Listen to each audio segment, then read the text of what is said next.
Hi, everyone. So before we introduce this evening's speaker, I just wanted to remind you guys that for this year, we do have one more seminar. Like always, it's on the third Tuesday of every month. And so this one will be on, let me get it right, December 19th. And we'll have Amy Colbath. Dr. Colbath is a surgeon here at the hospital, and she'll be talking about some regenerative therapies. So when we send out tonight's recording for you guys, we'll also send out a link to register for December's. And with that, I'll ask Dr. Donnelly to introduce our speaker. Thanks, Dr. Goodale. Welcome to everyone to our monthly seminar. It's my great pleasure to introduce Dr. Mandi de Mestre. Dr. de Mestre is a faculty member here in the vet school in the Baker Institute. Dr. de Mestre received her veterinary degree and PhD in Australia. She subsequently was a postdoc here at Cornell before establishing her own lab, the Equine Pregnancy Lab, at the Royal Veterinary College in London. And we were very fortunate to attract Dr. de Mestre back to Cornell just this past February. And she's really hit the ground running and has established this very exciting clinical and translational focus on equine pregnancy. So without any further ado, I'll hand it over to Dr. de Mestre and her talk tonight on pregnancy loss in mares. So thank you very much for the sort of invitation to join you this evening. So what I'd like to share is some thoughts on different sort of approaches you can have to prevent pregnancy loss in the mare, and really sort of building on some of our work and other people's work over the last decade. I did want to put up a warning because pregnancy loss is a sensitive topic. It can be very difficult when mares experience this, and I do have some pregnancy loss images throughout the presentation. So just please be aware of that. So ultimately, I think everyone sort of here today has a shared interest, and that is to produce a foal such as we see here that's programmed for sort of optimal health and performance. And really one of the main barriers we can experience to achieving this goal is pregnancy loss. So over the talk, what I thought I would do is introduce sort of how we define different aspects of pregnancy loss and different timings. Then I'll go through some of the more common causes of pregnancy loss, firstly focusing on the first 2 to 3 months of pregnancy, then moving into later periods in gestation, and then just end with a couple of slides thinking about key aspects to consider to maximize the chance of a foal. So I thought I'd sort of put pregnancy loss in the horse in the context of something we know about miscarriage in women, because that sometimes provides a bit of a framework and also importantly, the different terminology that is used.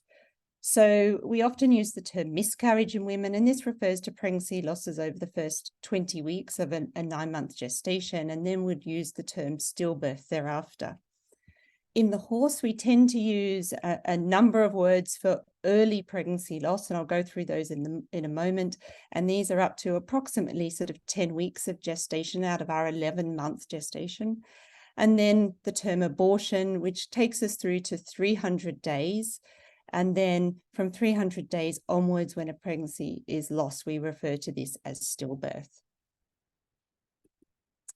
So in the early pregnancy sort of loss category, you'll come across a number of terms, and this can be quite confusing for owners if you hear veterinary surgeons use different terms, but essentially they have very subtle differences. So you could think of early embryonic death, and these are losses during the embryonic period up to around 35 days after fertilization. Now, importantly, we often think of pregnancy loss when you think of your mares being scanned by a vet, and then they're scanned again, and those pregnancies are no longer there. But actually, a good proportion of mares that are scanned empty at their first examination around 15 days after cover will actually include mares that were successfully undergone fertilization, but then that pregnancy has failed in the first 2 weeks. And we think these, from research studies, are quite high numbers.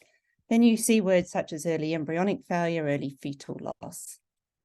And then obviously the other period we see is these losses. So I'm going to go through these two areas separately, primarily because they have quite different causes. What about the numbers? What sort of numbers do we see? Well, these are studies over a number of jurisdictions from around the world, and these are pregnancy loss figures. And you can see here, predominantly pregnancies fail in the first couple of months. We see anywhere from 5 to 10, sometimes up to 15% of established pregnancies scanned mares scanned in foal at 15 days will subsequently be lost. And then we also see, you can see rates of abortion that sit anywhere from sort of 3 up to sort of 13%. The breeding method can really impact these figures. The figures I just shared were actually all in naturally mated pregnancies. And if we compare here, this is some really nice data here out of Utrecht, where they directly compare different sort of breeding methods and pregnancy loss by 45 days of gestation.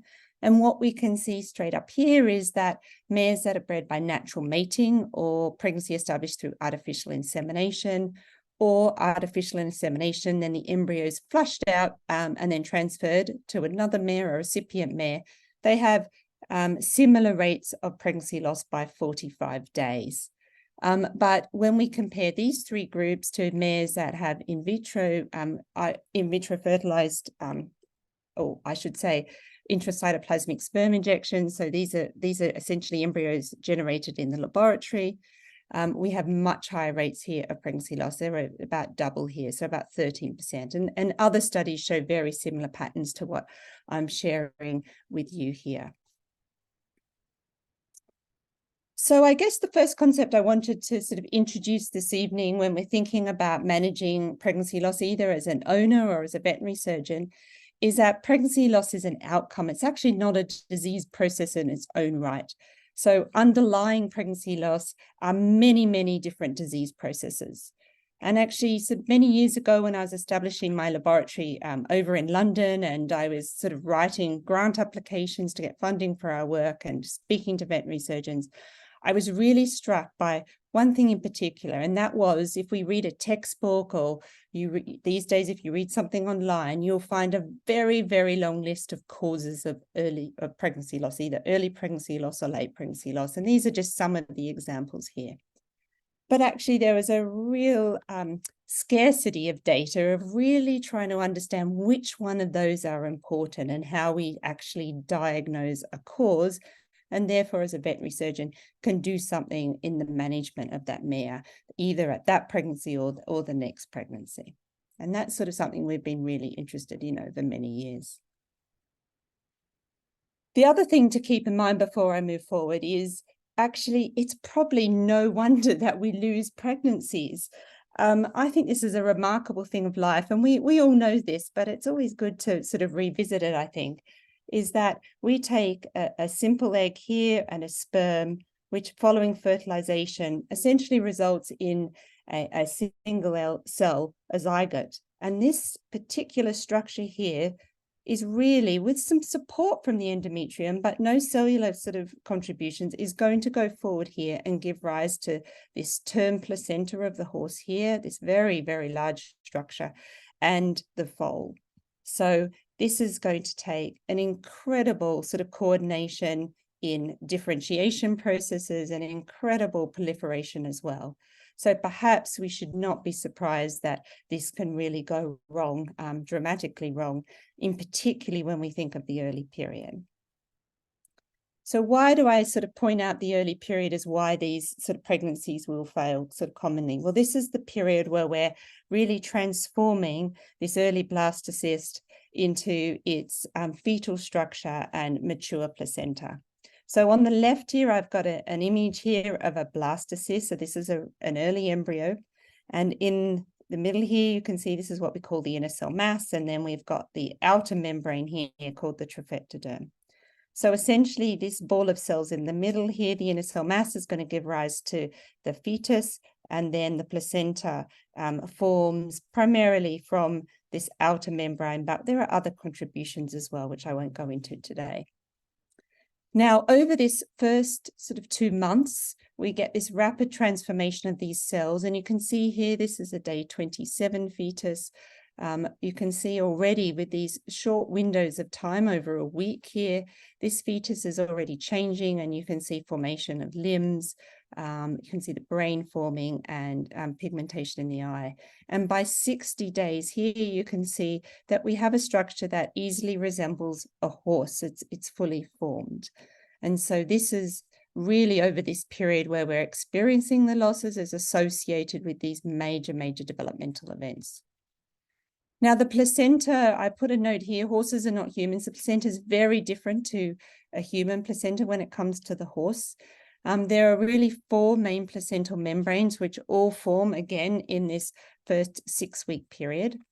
Now, early on, the horse is really supported through a yolk sac placenta. So this is for the first roughly 36 to 40 days, and then it starts regressing into the umbilical cord. You can see this sort of yellow structure at the top of this embryo here. It's also supported by a structure called the chorionic girdle that forms endometrial cups, and these are sort of hormone-producing structures. They produce equine chorionic gonadotrophin. But really, the main 2 placental membranes that we see at parturition are the chorioallantois, you can see as the main membrane shown here, and the amnion, which is the thinner membrane that is directly around the fetus. And these are the 2 main membranes that we'll see thereafter. So again, similar to what we were seeing in the fetus over this early period, growth and differentiation of these key placental structures can also go wrong. So based on this complexity and this really long sort of list of different sort of possible causes of pregnancy loss, when we were starting out, we wanted to try and sort of make sense of all of this and try and think about it in sort of from a sort of taking a step back and basic principles. So I like to sort of break down pregnancy loss into this sort of framework, and I'm going to talk you through it now. Now, if we think about all the factors that could be causing it, they really are only going to fall into one of 4 different areas. Now, the first is pathology involving the mare being obviously the key individual that's going to support and nurture that developing embryo and later fetus. So what are the things related to the mare where pathology could be sort of interfering with pregnancy outcome? Well, we could think about her endometrial environment, obviously key for implantation and growth. We could think of her hormone response, so the hormones she's sort of producing during pregnancy and whether they're adequate to support the pregnancy. And we could also think about her immune response, which we know the immune response must be modulated during pregnancy and adapted to, again, support that developing embryo. Further, we know that the mare obviously produces the oocyte or the egg you can see here, and this has a distinct genetic material, each being different. So the genetics of this egg, together with the genetics of the stallion here, will go forth and contribute to a unique genetic characteristic of the developing conceptus. So that brings me to the third main factor we can think about here is intrinsic qualities of that developing conceptus, which can be quite different and really sort of controlling its own destiny when we think of outcomes for pregnancy completely separately to, say, the mare is providing through her environment. And this will be related to the genetic characteristics of the conceptus, which could either be inherited sort of or acquired through the egg and sperm, so the genetics of the egg and sperm here, or there actually could be, additionally, the genetics could be modified during early development through mutations. Now, the fourth thing to think about is external or environmental factors. So on top of the sort of embryo, the stallion and the mare, you can see external factors that could interact with one of these 3 environments and either be eliciting changes and pathology. So on top of that sort of broad stroke sort of framework, let's now get into some of the nitty-gritty based on sort of what we see out in the field and what we have studied over many years and others have published. And this is sort of our working framework now on possible causes of early pregnancy loss.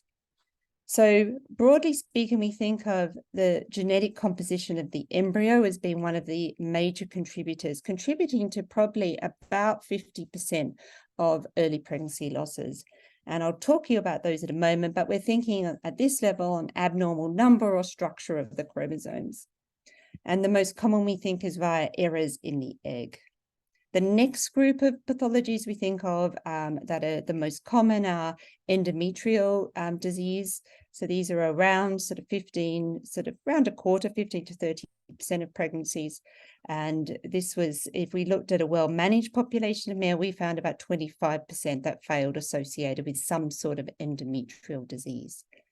Now, when it comes to the endometrium, we could think of these as being broken into sort of two groups. We could think of as infectious and causes, so often particularly the bacterial, fungal, etc., or we can have non-infectious diseases of the endometrium. And they're split, we think, relatively 50-50, although again, it will depend on individual populations. And then the other 25% we think are sort of a mixture of many, many other pathologies here. And often these actually aren't attributed to a particular pregnancy loss. So they're very hard to study.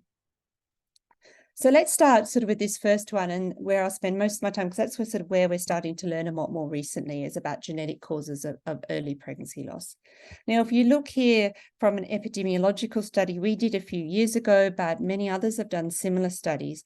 And this is looking at confirmed pregnancies at day 15, and then the percentage that are lost prior to day 65.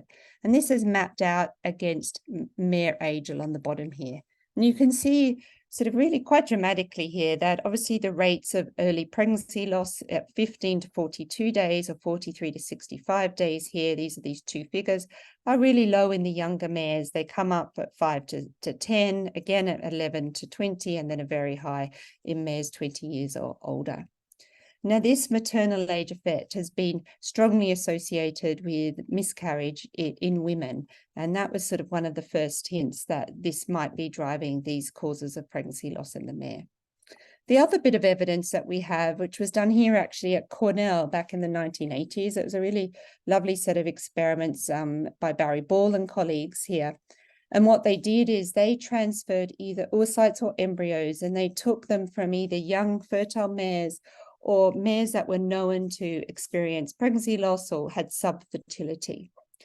And they could either take, if you took a subfertile embryo, an embryo from a subfertile mare and put it back into a younger mare, you would still have very high rates of pregnancy loss. And similarly, if you put a embryo from a young mare into an older mare's uterus, you'd have low rates of pregnancy loss associated with the young mare. So it was really all about the embryo that was key to early pregnancy outcome, not necessarily the aging uterus. And then a further piece of evidence more recently out of Utrecht University, and they looked at the rates of aneuploidy. And I'll talk a little bit more about this in a moment. This is an abnormal number of chromosomes, and they looked specifically in the eggs, and they looked in the oocytes of mares who are younger versus mares that are older. And you can see here about 50% of these eggs from the older mares had abnormal numbers of chromosomes. So this would all support that there would be a strong genetic cause of pregnancy loss in the mare. So let's have a look at some of the details. What could they be? Well, we know these are normally related to sort of chromosomal changes. So there are a couple of types I'd like to talk you through. Now, one that's been known for many years, but is actually an uncommon cause of pregnancy loss and is more associated with recurrent early pregnancy loss. There's a condition called chromosomal translocations. So what happens here, this is usually diagnosed actually in the mare herself, in a blood sample, and her genetic composition has been modulated so that you can see here, this is a normal chromosome 2 and a normal chromosome 13, and you can see they have been switched. So 2 has got a little bit of 13 on it, and 13 has some of 2, and this is called a translocation. So this is sort of what we'd call a structural change to the chromosomes, and that is, as I said, uncommon. Let's talk about this in a little bit more detail. So there's been 15 cases described like this in the literature. There's probably a few more than that in actually out in practice. 6 of these mares had recurrent pregnancy loss. So they had histories of repeatedly losing pregnancies. And you can see this example from a paper by Dr. Terry Lear from a number of years ago. And this is an example of translocation between chromosome 1 here, and you see chromosome 21 here.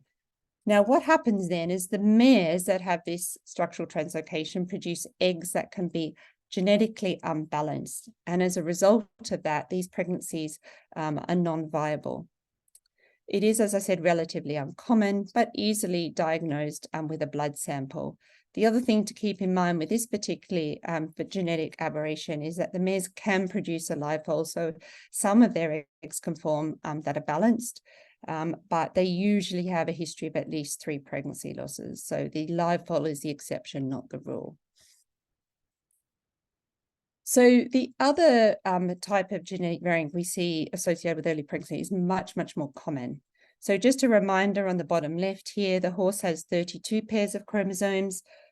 So chromosomes 1 to 31 being its autosomes and a pair of sex chromosomes. So generally a horse is composed of 64XX or 64XY.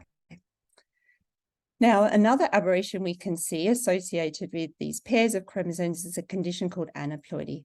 So aneuploidy is where you get a loss of one of the pairs of chromosomes, and this is what we call a monosomy. So you end up with 63XX, or you can get a gain of a chromosome, and this is called trisomy. So that would result in 65XX.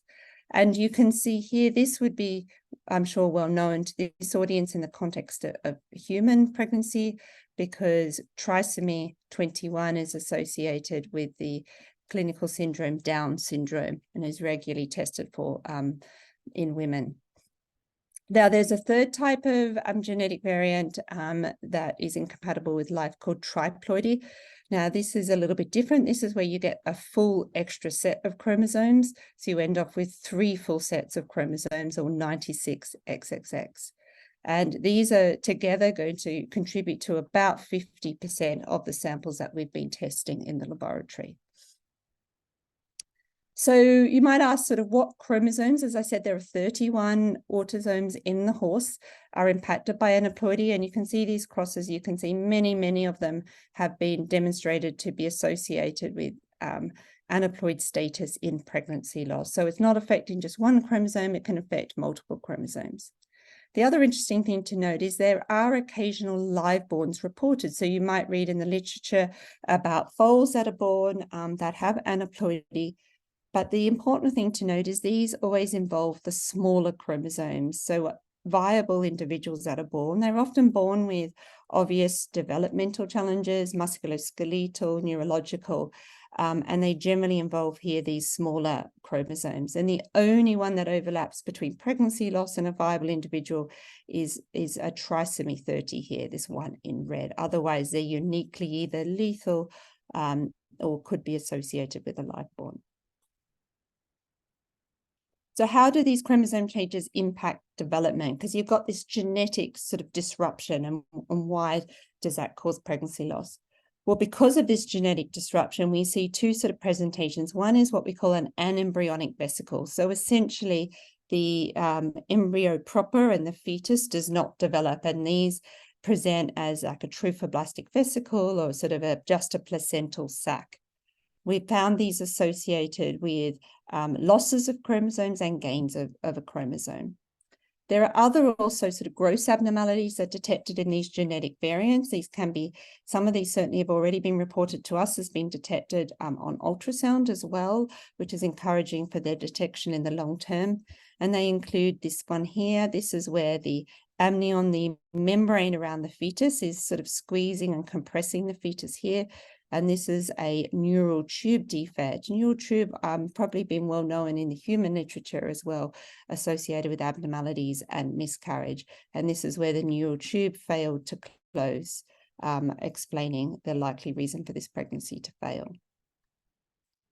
So you might ask sort of, where do we get these sort of errors? And that's really important as we move on now, and we're starting to study the underlying mechanisms for these genetic errors in the hope in the longer term we'll be able to prevent them. So I just thought I'd talk you through sort of where they could come from. So we know first on the left here, we can have a normal fertilization here. So you've got the egg here and the sperm here with what we call their haploid set of chromosomes, which following fertilization results in an embryo forming here with a diploid set, one from mum and one from dad, one from sire, one from dad. Now, we also know that after a normal fertilization here, we can get errors introduced into the cells during early embryonic development. And this can result in what we call a mosaic embryo. And this is quite prevalent and very well studied in human IVF programs at the moment through biopsies. And you can see here in these sorts of cases, you often have some cells here that have a normal pairs of chromosomes where others may have an extra chromosome. And the viability of these in the horse is really untested, but we know it's mixed from human studies.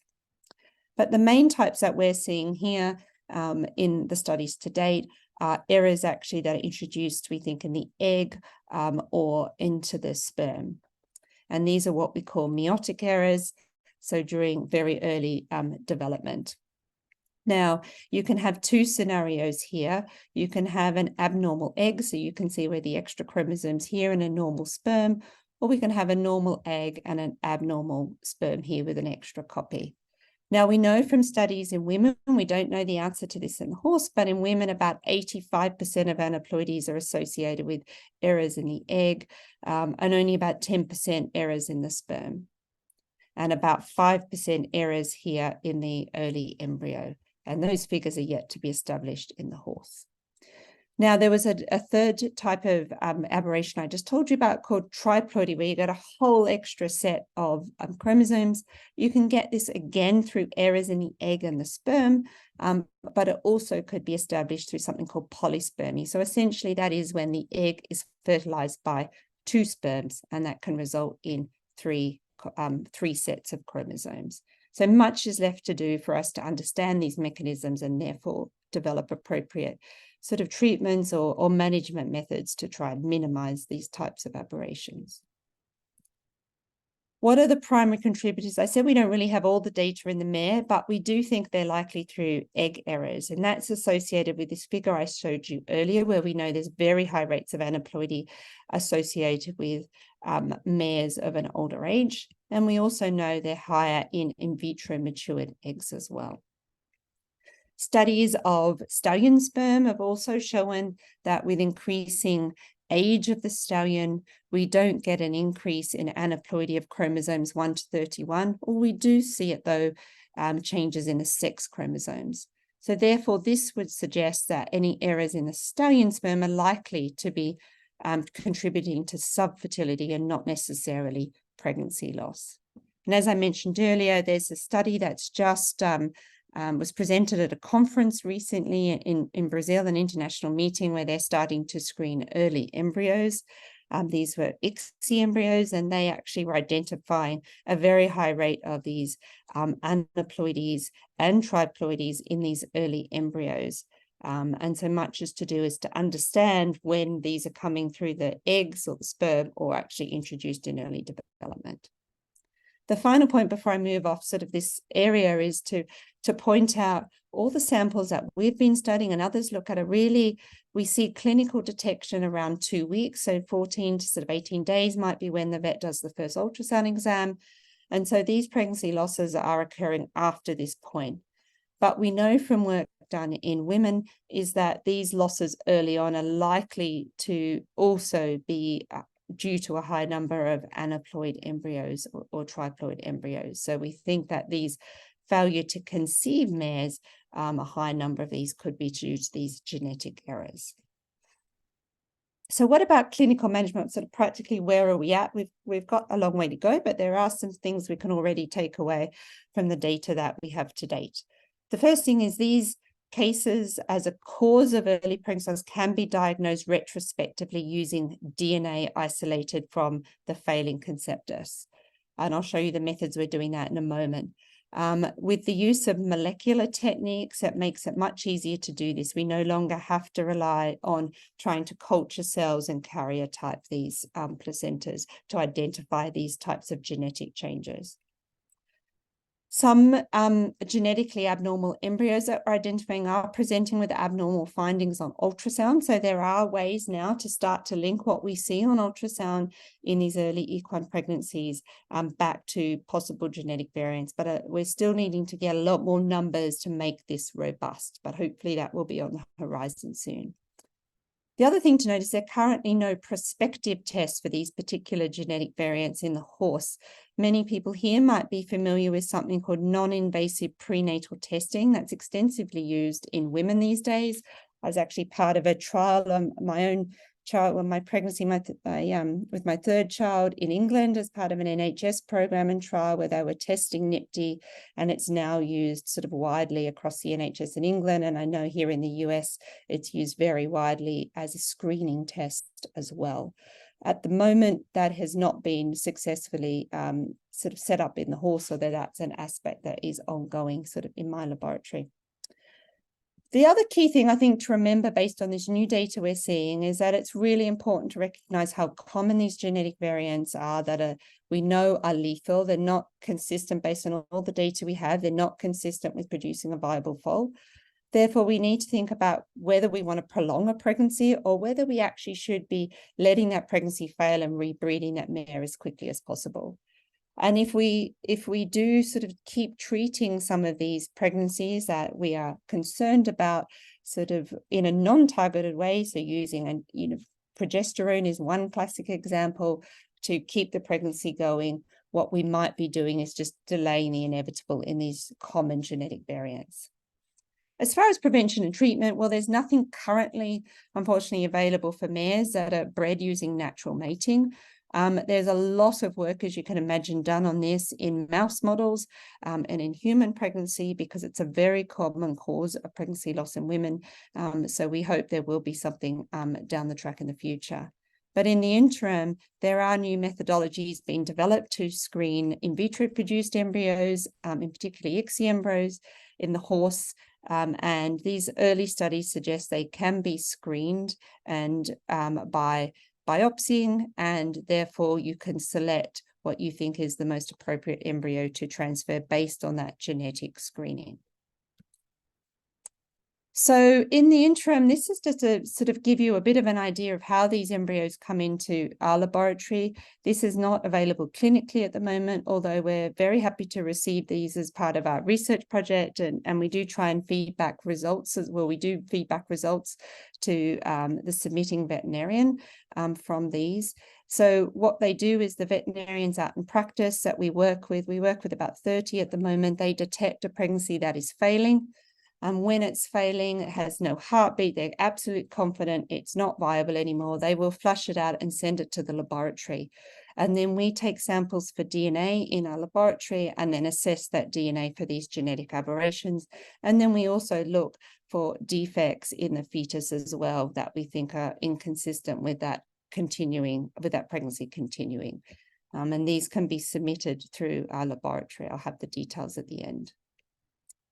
So I'd be completely remiss just to talk about genetics because we know endometrial disease, as I mentioned earlier, is also an important contributor to early pregnancy outcome.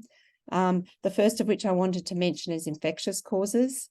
So we know it's key, but actually one of the complications at the moment in identifying infectious endometrial disease is really differentiating between pathogens, contamination, and commensals. So it's not so easy to identify infection. There are clearly some obvious cases, but also it can be quite complicated. It's also important to remember that mares do mount a normal physiological response to sperm. So inflammation is a normal response and isn't indicative necessarily of infection.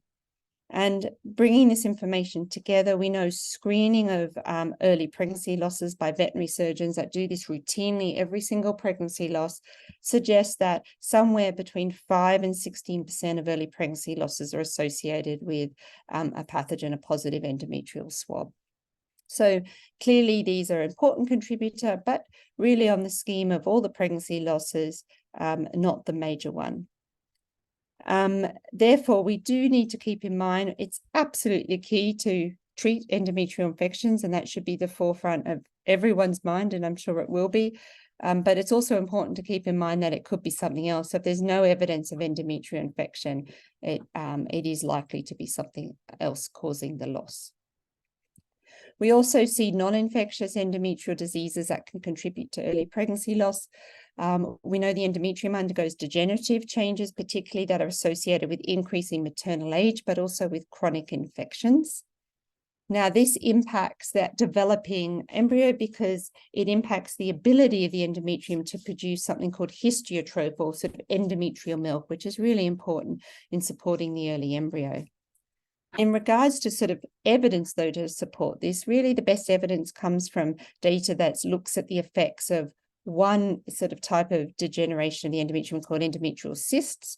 Now, these can actually directly interfere with that nutrient transfer to the embryo, or they might also be reflective of just wider endometrial disease. And if you look in the graphs on the right here, and we compare all, first of all, these are mares with no endometrial cysts, 5.1% pregnancy loss here, versus if they had endometrial cysts, 13.2%. If we look in the younger mares in particular, interestingly, it's around 5% with no cysts, but 20% here in these mares with cysts.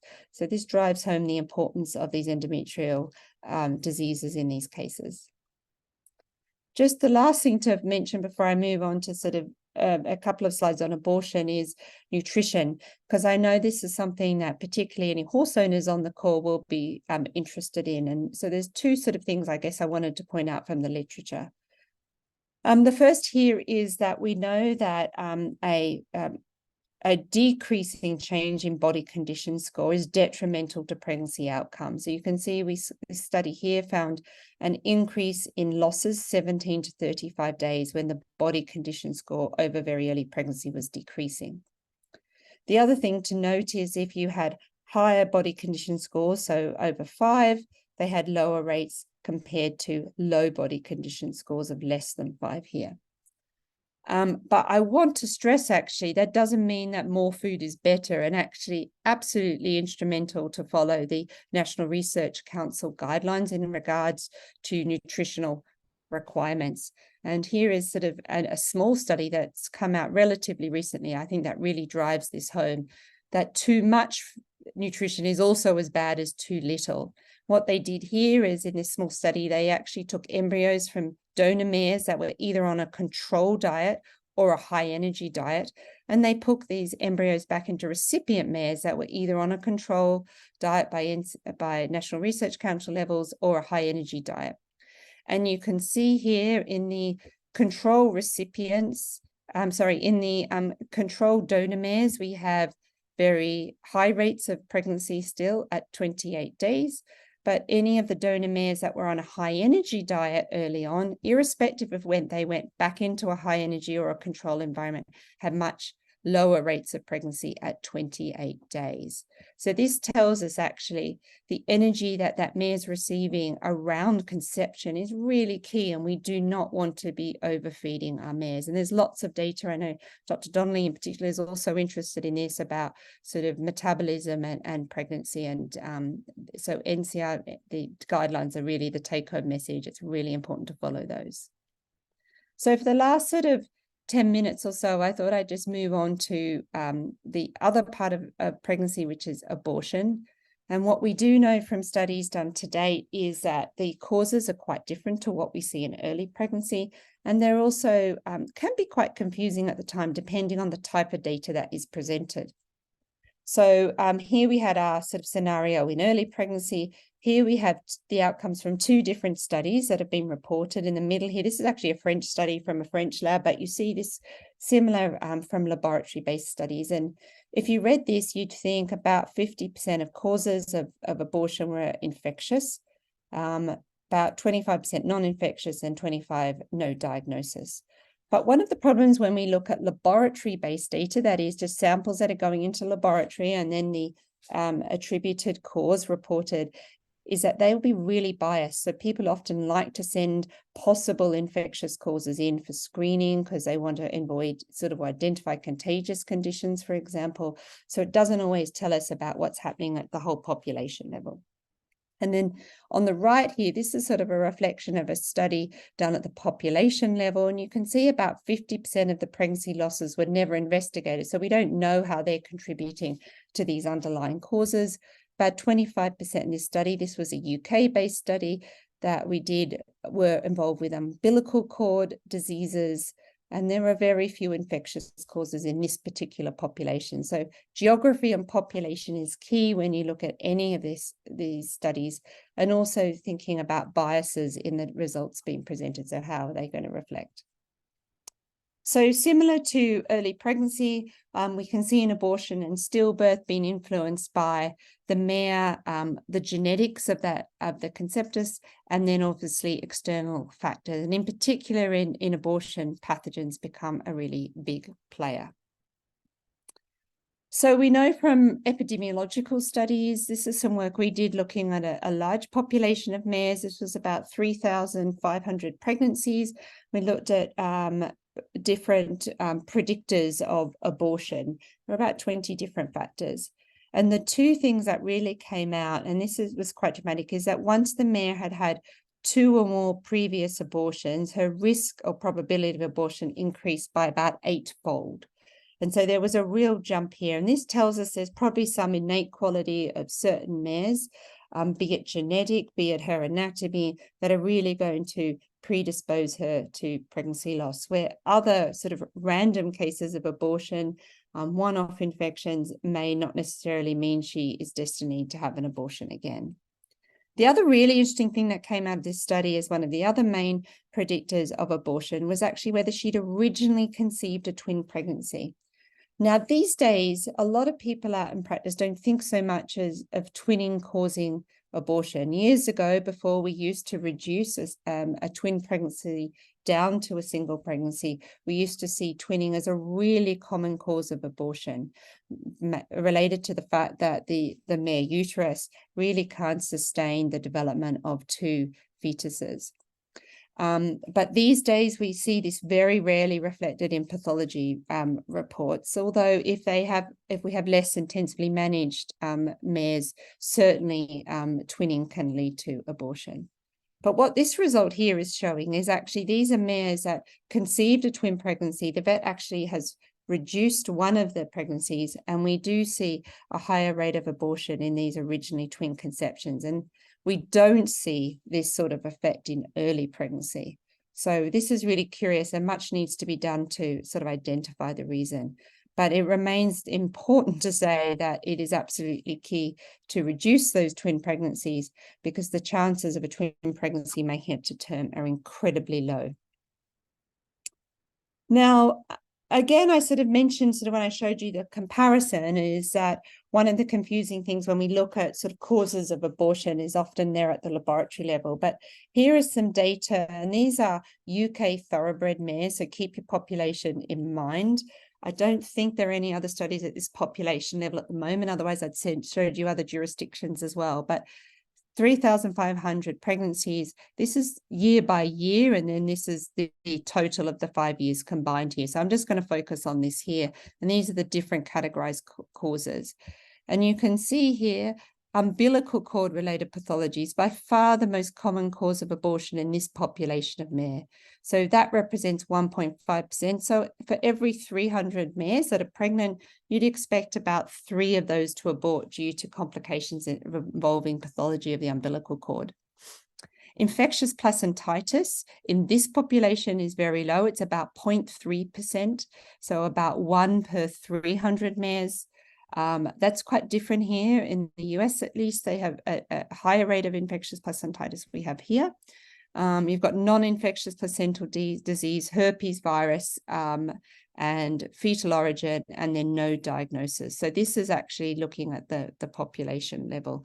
And by doing these types of studies, hopefully in the future, we can compare different geographical regions and really start to learn a bit more about some of these various conditions. Now, this is some data now published out of Lexington, the lab in Lexington, Kentucky. Now, I should note that this is actually published from their website. This is just data to January the 2nd, so it's not over their whole season. So just keep that in mind. But I think it really nicely demonstrates the types of presenting conditions that they see there in Kentucky, reflecting the differences to what I just showed you. So again, umbilical cord pathologies is a significant non-infectious cause of abortion. And indeed, across now 4 different studies and all from different regions of the world, umbilical cord pathologies is the most common non-infectious cause. Bacterial placentitis, such as streptococcus, is also very common. You see also, particularly nocardiiform placentitis, which changes by years, and fungal placentitis. You can see here equine herpes virus, Pontomac horse fever is represented, and leptospirosis.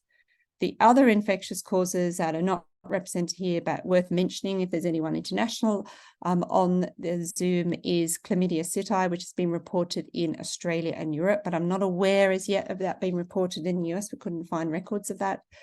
The other one is EVA, equine viral arteritis, that is in a recent Californian study represented only less than 0.2% of cases they assessed over 32 years, but certainly a possible cause as well, as is equine infectious anemia. And then, of course, as I mentioned just then, twinning, you've also got fescue toxicity and sort of genetic causes that will all contribute to abortion. So I'm just going to really mention a couple of these sort of briefly to highlight a few things that have been sort of more prominent in recent years. The first here is nocardiiform placentitis. This is a focal mucoid placentitis, and it's associated with 2 types of bacteria in the studies that have been done out of Lexington, at least. Very sort of in a difficult way, I think, for treatment is there's no effective treatment reported to date in the studies that have been published, either on affecting sort of neonatal outcome or lesion size. So much is being done at the moment around the country trying to understand the underlying cause of nocardiiform placentitis. The one thing I wanted to put in here, and this is out of this paper that was published a couple of years ago, that's really important to highlight, and we've seen this and when we've studied these samples as well, is they did a case control study. So they had control placentas submitted and ones that they thought that the submitters thought had nocardiiform placentitis. And they actually found that 20% that were submitted as controls, histopathology found they did have nocardiiform, and then 20% of the nocardiiform actually were free to disease. So it really, I guess, drives home what we also see in our laboratory is that it's really important to send samples to the lab to get a definitive diagnosis where we can. Beyond these infectious causes, I just mentioned the most common non-infectious causes is umbilical cord torsion. So this is where the cord is twisted. And what happens is that you get excessive torsing of this umbilical cord, then you get vascular compromise, and essentially the fetus is starved of blood, and then abortion soon follows. So what happens, you can see here, it's important to know, here's our fetus, here's the amniotic portion of the cord, and this is what we call the allantoic portion of the cord. So essentially the fetus in its sac here.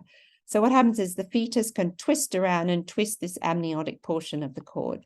Now, the thing to note, if anyone looks at these in their own mares on a farm, is that actually twisting can be normal. So we see in a standardbred or thoroughbred up to 5 coils in a normal pregnancy, a non-pathological pregnancy, and in a warm blood pregnancy, 6 coils. And indeed, in a study of 160 pregnancies, 80% had some sort of coiling. So coiling alone is not necessarily umbilical cord torsion. But what we do know is umbilical cord torsions are associated with much longer amniotic cord. So there's more room for that fetus to twist around and then keep twisting and occluding the blood supply. And as a result, these pregnancy losses will often present much earlier. So the average age here is 85% of these are presenting by 240 days into gestation. So these other causes of pregnancy loss you can see here around like placentitis are generally presenting a bit later, with these cord torsions earlier. A long cord doesn't mean that it has to be a pregnancy loss, but when we've looked at really long, excessively long cords, only 3% went on to produce a live foal. So it is a high risk factor for them. And just finally, the other one I wanted to mention in contrast is actually genetic variants associated with abortion, having introduced these in the context of early pregnancy loss. And what we find here is these are important, they've been described, but they are a lot less common.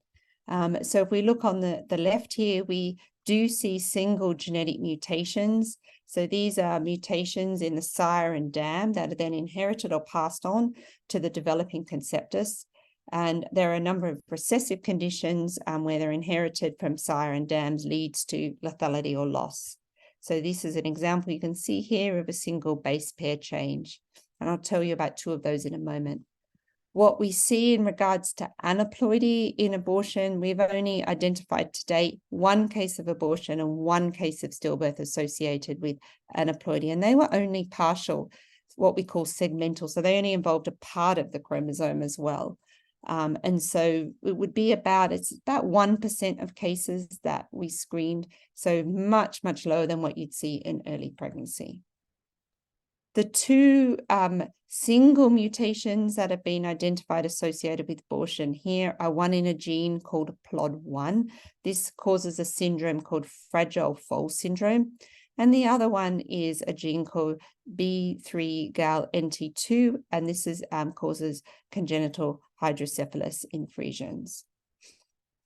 Now, fragile foal syndrome was originally described as warm blood fragile foal syndrome, but it's since been described in a thoroughbred as well, and these present with musculoskeletal disorders and effects to the skin.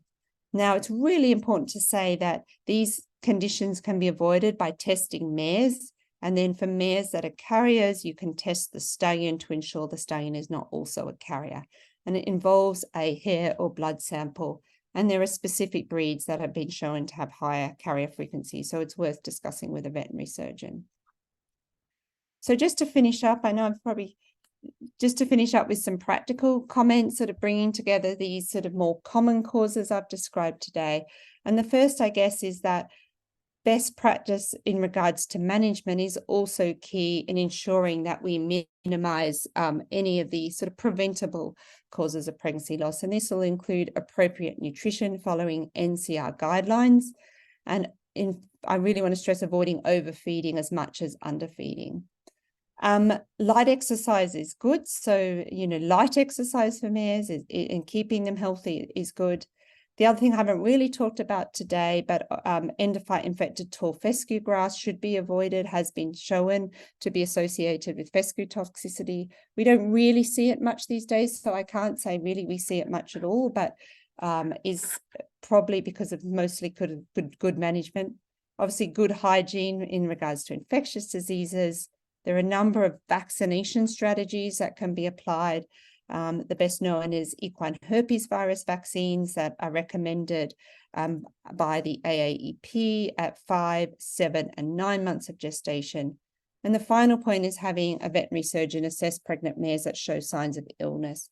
And this is because some of these illnesses can lead to the release of prostaglandins, which can cause the pregnancy loss. So there may be some interventions or treatments that are required in that case. And then just driving home a bit of a summary on these causes is that, diagnosis of the cause is important. There is a lot we can learn and target our treatments these days by understanding the underlying cause. So we don't want to prolong pregnancies with any of these genetic lethal variants. We're going to increase our cost spent and we're going to delay rebreeding. Genetic testing is possible for looking for these single mutations by testing and screening mares and stallions, then making mating decisions. We can test mares for these structural translocations to understand why they're getting recurrent pregnancy loss. And then we can screen for aneuploidy using the conceptus material so we can understand why that particular pregnancy failed, or prospectively screen a blastocyst. Diagnosis to monitor endometrial health remains key, and I think keeping that healthy endometrium will always be one of our priorities as veterinary surgeons. And I guess abortus material going to the laboratory, I think is really important because we actually get a lot of information. And I think these days we don't always get an answer from those pathology reports, but we can also rule out a lot too, and that's just as informative. And my final comment is, I guess, keep in mind, we often try and sort of turn to things like progesterone supplementation to prevent pregnancy loss. Antibiotics is another one that's often turned to, but actually, unless there's a specific reason to use these, there is absolutely no evidence they help prevent pregnancy loss unless you're treating a particular condition that requires them. So follow your vet's advice in individual cases. So I'm going to finish up now and just leave this sort of screen up thinking about if all else fails, go back to principles. That's what we do, is think about the underlying pathology and where it could be occurring.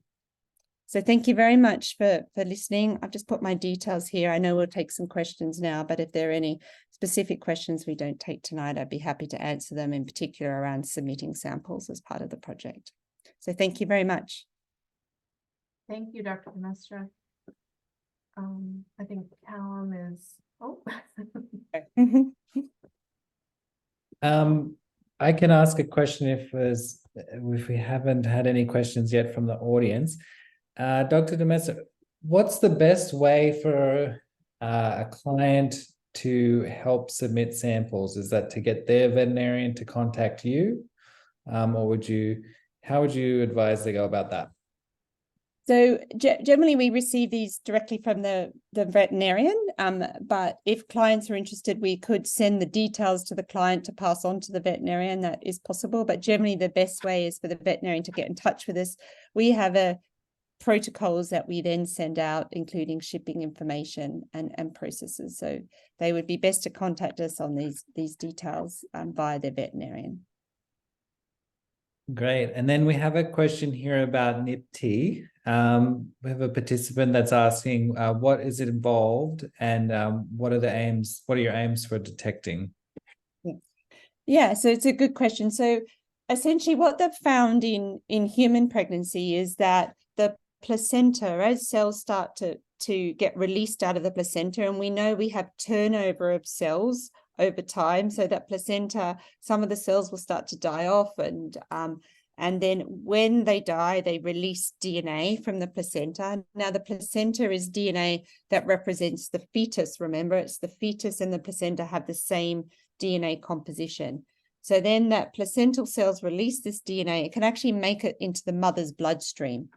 And so what you can do is take a sample. What they do in women is take a sample from the bloodstream, and they can actually isolate this fetal DNA from the bloodstream. And then what you can do is you can screen it for genetic changes. So in the horse, what we're hoping to do is to be able to take a blood sample from a mare, see if we can find the DNA from the pregnancy in her blood, and then we will screen it to see whether we find an abnormal number of chromosomes. At the moment, that's proving to be a little bit different to women because they have a different type of placenta in the horse. So we're not seeing the same release of DNA like you would see in a human pregnancy. So that's the technical challenge at the moment. Great. Well, thank you, Dr. de Mestre. I think that was a good topic ahead of the breeding season, and I wish everyone all the best for the rest of the winter and a successful following year. Well, thank you very much for having me this evening. Thanks, Dr. Donnelly. Thank you very much. See everyone in December. Yeah, see you all.